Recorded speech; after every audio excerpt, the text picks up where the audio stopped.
Once a year on a special night, the Jellicle Cats hold a unique ceremony where the Jellicle choice is made. One cat is selected to go to the Heaviside Lair and be reborn, but an evil cat named Macavity is ready to sabotage the proceedings. And that's the plot. Before I talk about the movie, I think a brief history lesson would be helpful.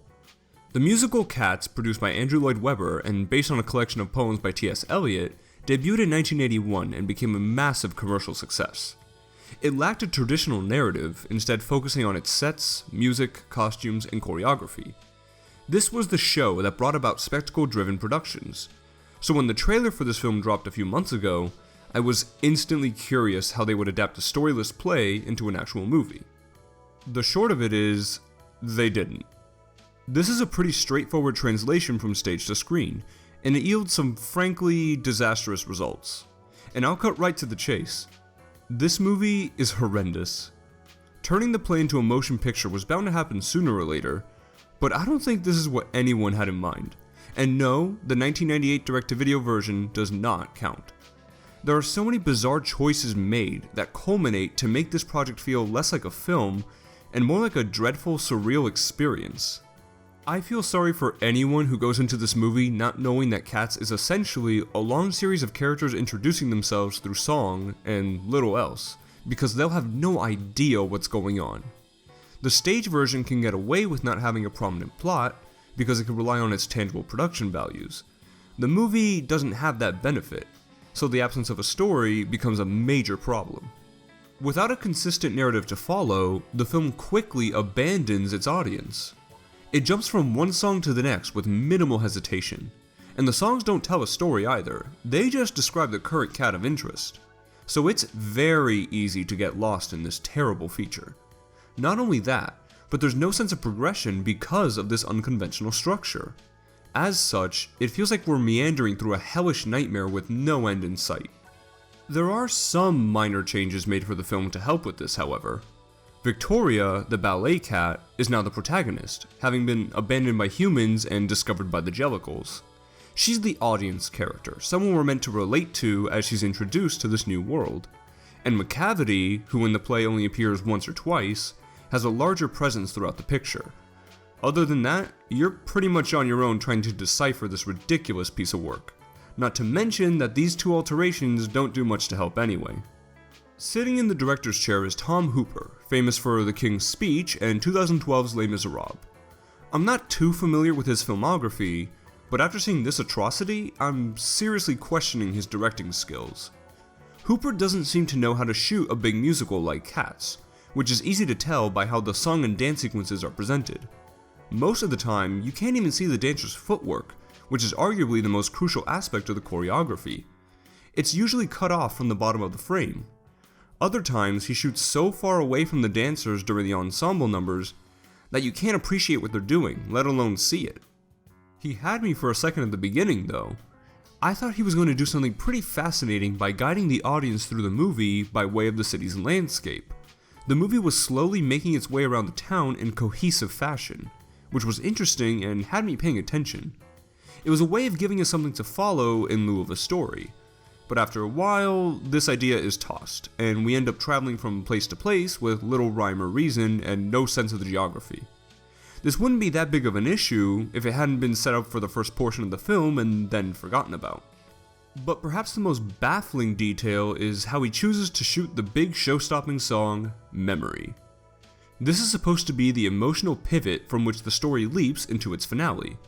And what does Hooper do? He shoots almost the entire song in a medium close-up. I know what he's trying to do. He's focusing on Grizabella, the outcast cat who is seeking redemption, and allowing the lyrics and performance to do the heavy lifting. But the fact is, we know nothing about this character, and we've barely seen her during this 110-minute film.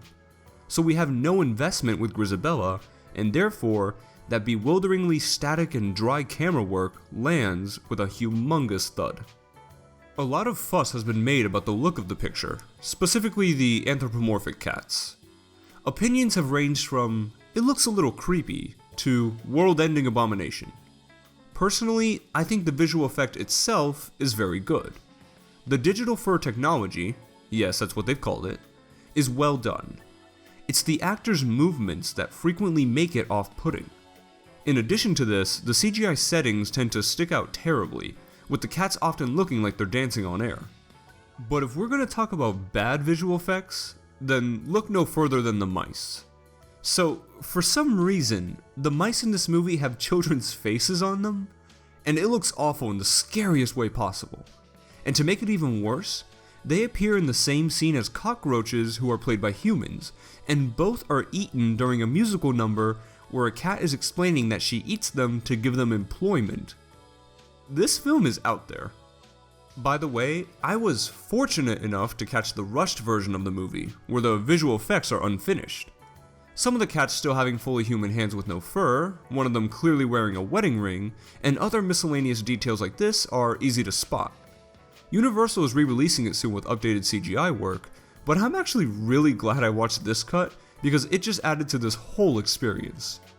As far as the cast goes, there are a lot of big names here, but in the end, it doesn't matter, because no one really knew what they signed up for. Francesca Hayward, a renowned dancer, plays Victoria, and she's only asked to make one facial expression for the entire feature, so it's hard to get attached to her. Judi Dench portrays Old Deuteronomy, the cat who makes the Jellicle choice. Dench seems completely out of her element here, but her appearance does grant us the distinct pleasure of watching her purr and unnervingly lift her leg as a sign of pleasure as she lies in a giant basket. Because we all really needed to see that. James Corden and Rebel Wilson do not fit at all as the comedic relief, with their humor providing some of the picture's worst moments, which is saying something. Jennifer Hudson showcases her impressive vocal talent, even though she's essentially an afterthought when all is said and done. Idris Elba tries his best as the villainous Macavity, but the material he's given is impossible to work with. Jason Derulo comes across awkwardly in the role of the Rum Tum Tugger. Oddly enough, Taylor Swift might actually be the best performance, as she's given a cabaret-style number that allows her to work within her wheelhouse. The only actor who seems to understand the production he's in is Ian McKellen. He plays up the outlandish aspects but ends up going way too far. We're introduced to him licking water out of a saucer, which is equal parts hilarious and unsettling, and instead of knocking on wood before he goes on stage, he rubs his head against a nearby plank. This movie's bonkers. But probably the craziest and most disturbing thing about this film is how incredibly erotic it is. Now I know how that sounds, but it's true. The manner in which the cats move and interact with each other is extremely uncomfortable. They walk with very pronounced shoulder movements, they touch objects suggestively, they're always rubbing against each other, making lustful facial expressions. There's a cat that strips her fur twice in the film. I already mentioned Dench's standout moment. But nothing is more shocking than when Macavity appears at the Jellicle Ball, having removed all of his clothes. In a moment of sheer brilliance, they decided to make Macavity's fur match Elba's skin tone, so it looks like Elba is prancing about naked while declaring that he should be the Jellicle choice. It's frightening and hysterical. Oh, and that's another thing. The play can get away with a metaphorical ascension to the Heaviside Lair with a staircase, but the movie is forced to take a more literal approach, and it's astounding what they come up with. If you couldn't already tell, Cats is not a very good movie. To be fair, the play itself isn't that good either in my opinion. There's little to gain outside of the production values. If you're looking for anything deeper, anything at all, you're gonna have to go biblical, and look up how the names correlate to religious figures, how the contestants possibly relate to the 7 deadly sins. My point is, the play doesn't have much substance, and for the film adaptation to work, it either needed to add substance or go all out on style. This picture does neither. Cats is a wonderful catastrophe of the highest order. It's nearly 2 hours of horny cats jumping around singing nonsense in the most uneasy way imaginable. Any merits can be traced back to the stage, which of course includes the catchy music. And if you didn't quite catch the moral of the story, fear not, because Judi Dench will turn to the camera during the final minutes and explain it in a long-winded manner, concluding that cats are not dogs. A part of me really wants to recommend this movie just to contribute to the overall discussion about this insane thing that now exists. But if you're not enticed by glorious failures, then you'll probably want to skip this one. although you're missing out on one unforgettable experience. I give Cats an F. Thank you so much for watching this review. If you liked the video, then please consider giving it a thumbs up and subscribing to my channel for similar content because that would really help me out. You can also follow me on Twitter at Miami Movie Man, and if you want to keep up with what I'm watching, then go ahead and look me up on Letterboxd as well. I'm the Miami Movie Man, and I'll see you in the next video.